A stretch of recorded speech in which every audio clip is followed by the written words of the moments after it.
Akashvani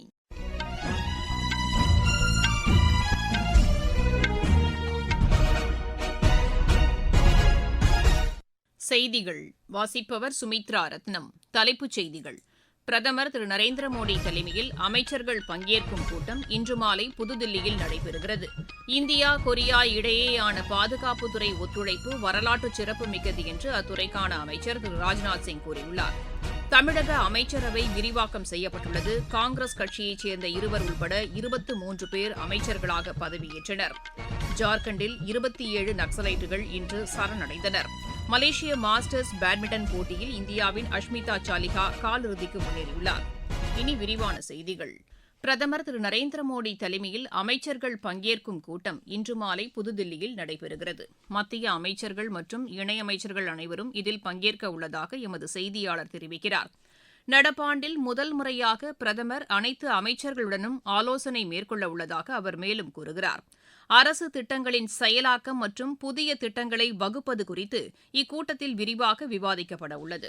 India Korea இடையேயான பாதுகாப்புத்துறை ஒத்துழைப்பு வரலாற்று சிறப்புமிக்கது என்று அத்துறைக்கான அமைச்சர் திரு ராஜ்நாத் சிங் கூறியுள்ளார். அரசுமுறை பயணமாக தென்கொரியா சென்றுள்ள அவர் அந்நாட்டு அமைச்சர் திரு குவான் ஓ எல்லுடன் இணைந்து சியோலில் உள்ள இம்ஜின்காக் பூங்காவில் இந்திய போர் நினைவு சின்னத்தை திறந்து வைத்து பேசினார். கொரியாவின் அமைதிக்கான இந்தியாவின் பங்களிப்பு இன்றியமையாதது என்றும் அமைச்சர் கூறினார். இந்த நிகழ்ச்சியில் பேசிய திரு குவான் ஓ எல், கொரிய போரின்போது இந்தியா அளித்த பங்களிப்பு பாராட்டுதலுக்குரியது என்று குறிப்பிட்டார். நெடுஞ்சாலைகள் முறையாக பராமரிக்கப்படுவது மற்றும் திட்டங்களை குறித்த காலத்திற்குள் நிறைவேற்றுவதை அதிகாரிகள் உறுதி செய்ய வேண்டும் என்று மத்திய சாலை போக்குவரத்துத்துறை அமைச்சர் திரு நிதின் கட்கரி அறிவுறுத்தியுள்ளார். திரிபுரா, அருணாச்சல பிரதேசம் மற்றும் சிக்கிமில் மேற்கொள்ளப்பட்டு வரும் நெடுஞ்சாலை திட்டப் பணிகள் குறித்து புதுதில்லியில் அதிகாரிகளுடன் ஆய்வு மேற்கொண்டு அவர் பேசினார். பருவமழை முன்னெச்சரிக்கை நடவடிக்கைகள் குறித்த காலத்திற்குள் மேற்கொள்ளப்பட வேண்டும் என்றும் திரு நிதின் கட்கரி தெரிவித்தார். காசநோய் ஒழிப்புக்கான உலகின் மிகப்பெரிய பரிசோதனை இயக்கம் இந்தியாவில் மேற்கொள்ளப்பட்டு வருவதாக மத்திய சுகாதாரத்துறை அமைச்சர் திரு ஜே.பி. நட்டா கூறியுள்ளார். அரசுமுறை பயணமாக ஜெனீவா சென்றுள்ள அவர் உலக சுகாதார அமைப்பில் நடைபெற்ற இது தொடர்பான அமர்வில் கலந்து கொண்டு உரையாற்றினார். இந்த இயக்கத்தின் கீழ் வீடு வீடாக சென்று பரிசோதனைகள் மேற்கொள்ளப்படுவதாக அவர் கூறினார். இதற்காக அதிநவீன பரிசோதனை கருவிகள் பயன்படுத்தப்படுவதாகவும் அமைச்சர் தெரிவித்தார். எபோலா வைரஸால் பாதிக்கப்பட்ட காங்கோ, உகாண்டா மற்றும் தெற்கு சூடானில் பயணம் மேற்கொண்டு நாடு திரும்பியவர்கள் காய்ச்சல், தலைவலி உள்ளிட்ட அறிகுறிகள் தென்பட்டால் உடனடியாக மருத்துவர்களை அணுகுமாறு மத்திய அரசின் பொது சுகாதார சேவைகள் துறை அறிவுறுத்தியுள்ளது. பயணம் மேற்கொண்ட 21 நாட்களுக்குள் இந்த அறிகுறிகள் தென்பட்டால் மருத்துவர்களை அணுகி உரிய சிகிச்சை மேற்கொள்ளுமாறும் அந்த துறை வெளியிட்டுள்ள செய்திக்குறிப்பில் கேட்டுக் கொள்ளப்பட்டுள்ளது. இது தொடர்பாக விமான நிலையங்களில் மருத்துவத்துறை அதிகாரிகள் மேற்கொள்ளும் நடவடிக்கைகளுக்கு ஒத்துழைப்பு அளிக்குமாறும் அதில் வலியுறுத்தப்பட்டுள்ளது. அழகு சாதன பொருட்களை ஊசி வாயிலாக செலுத்திக் கொள்ள மத்திய மருந்து கட்டுப்பாட்டு வாரியம் தடை விதித்துள்ளது. தனிநபர்களோ, அழகு கலை நிபுணர்களோ, அழகு கலை மருத்துவமனைகளோ ஊசி வாயிலாக அழகு சாதன பொருட்களை செலுத்தக்கூடாது என்று மருந்து கட்டுப்பாட்டு வாரியம் வெளியிட்டுள்ள அறிவிக்கையில் தெரிவிக்கப்பட்டுள்ளது. இதுபோன்ற பயன்பாடு கண்டறியப்பட்டால் அது குறித்த புகார்களை cosmetic@cdsco.nic.in என்ற மின்னஞ்சலில் பொதுமக்கள் தெரிவிக்கலாம் என்றும் அறிவுறுத்தப்பட்டுள்ளது. பயணிகளின் நலனுக்கு ரயில்வே உயர் முன்னுரிமை அளித்துள்ளதாக அத்துறைக்கான இணையமைச்சர் திரு ரவ்னீத் சிங் பிட்டு கூறியுள்ளார். சண்டிகர் அருகே நிகழ்ச்சி ஒன்றில் பேசிய அவர் பயணிகளின் பாதுகாப்பிற்கும் கூடுதல் முக்கியத்துவம் அளிக்கப்பட்டு வருவதாக கூறினார். ரயில் விபத்துகளை தடுப்பதற்காக நவீன தொழில்நுட்பங்கள் பயன்படுத்தப்பட்டு வருவதாகவும் திரு ரவ்னீத் சிங் தெரிவித்தார். முன்னாள் பிரதமர் ராஜீவ்காந்தியின் நினைவு தினம் இன்று அனுசரிக்கப்படுகிறது.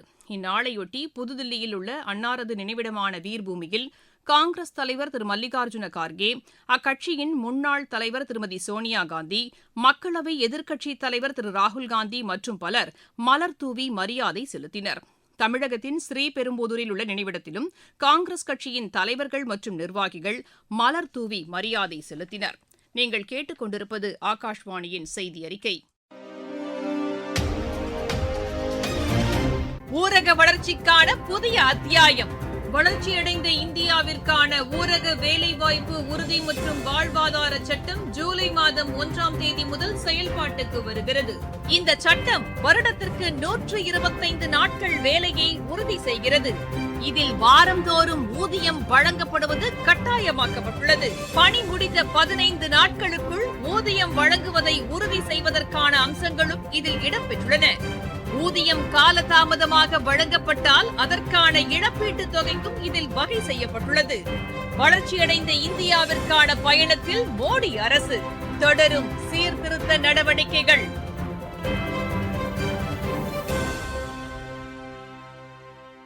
தமிழக அமைச்சரவை விரிவாக்கம் செய்யப்பட்டுள்ளது. காங்கிரஸ் கட்சியைச் சேர்ந்த திரு விஸ்வநாதன், திரு ராஜேஷ்குமார் உள்பட 23 பேர் அமைச்சர்களாக பதவியேற்றனர். சென்னையில் உள்ள மக்கள் மாளிகையில் நடைபெற்ற நிகழ்ச்சியில் மாநில ஆளுநர் திரு ராஜேந்திர விஸ்வநாத் அர்லேக்கர் அவர்களுக்கு பதவி பிரமாணம் செய்து வைத்தார்.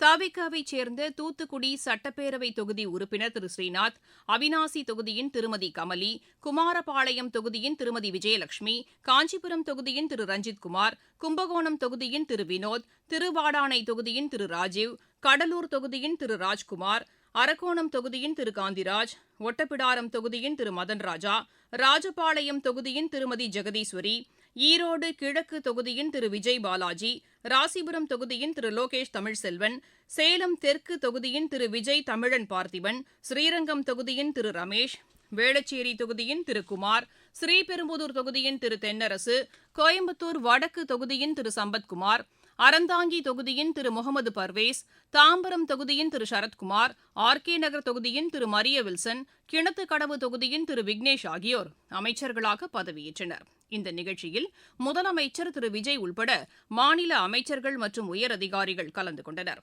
இதற்கிடையே அமைச்சர்களுக்கான இலாக்காக்களும் அறிவிக்கப்பட்டுள்ளன. திரு ஸ்ரீநாத்துக்கு மீன்வளத்துறையும், திருமதி கமலிக்கு கால்நடை பராமரிப்புத் துறையும், திரு ரஞ்சித்குமாருக்கு வனத்துறையும், திரு வினோதிற்கு வேளாண் துறையும், திருமதி விஜயலட்சுமிக்கு பால்வளத்துறையும் ஒதுக்கப்பட்டுள்ளன. திரு செங்கோட்டையன் வசமிருந்த நிதித்துறை திரு மரிய வில்சனுக்கு ஒதுக்கப்பட்டுள்ளது. திரு செங்கோட்டையன் வருவாய் மற்றும் பேரிடர் மேலாண்மைத்துறை அமைச்சராக செயல்படுவார் என்று அறிவிக்கப்பட்டுள்ளது. இதற்கிடையே தமிழகத்தில் கூட்டணி ஆட்சி அமைத்துள்ளதன் மூலம் அரசியலில் புதிய அத்தியாயம் தொடங்கப்பட்டுள்ளதாக காங்கிரஸ் கட்சியின் மூத்த தலைவர்களில் ஒருவரான திரு பிரவீன் சக்கரவர்த்தி கூறியுள்ளார். சமூக வலைதளத்தில் இதனை தெரிவித்துள்ள அவர் 59 ஆண்டுகளுக்கு பிறகு காங்கிரஸ் கட்சியைச் சேர்ந்தவர்கள் அமைச்சரவையில் இடம்பெற்றுள்ளதாகவும் இது வரலாற்று சிறப்புமிக்கது என்றும் குறிப்பிட்டுள்ளார். அசாம் சட்டப்பேரவை கூட்டத்தொடர் இன்று தொடங்கியது. சட்டப்பேரவைக்கு புதிதாக தேர்ந்தெடுக்கப்பட்ட உறுப்பினர்கள் பதவியேற்று வருகின்றனர். இடைக்கால பேரவைத் தலைவர் திரு சந்திரமோகன் பட்டோவரி புதிய உறுப்பினர்களுக்கு பதவி பிரமாணம் செய்து வைத்தார். முதலாவதாக அசாம் முதலமைச்சர் திரு ஹிமந்த பிஸ்வா சர்மா சட்டப்பேரவை உறுப்பினராக பதவியேற்றார். மேற்கு வங்கத்தில் ஃபால்டா சட்டப்பேரவை தொகுதியில் மறு வாக்குப்பதிவு தற்போது அமைதியாக நடைபெற்று வருகிறது. காலை 7 மணிக்கு தொடங்கிய இந்த வாக்குப்பதிவு மாலை 6 மணி வரை நடைபெறும் என்று எமது செய்தியாளர் தெரிவிக்கிறார்.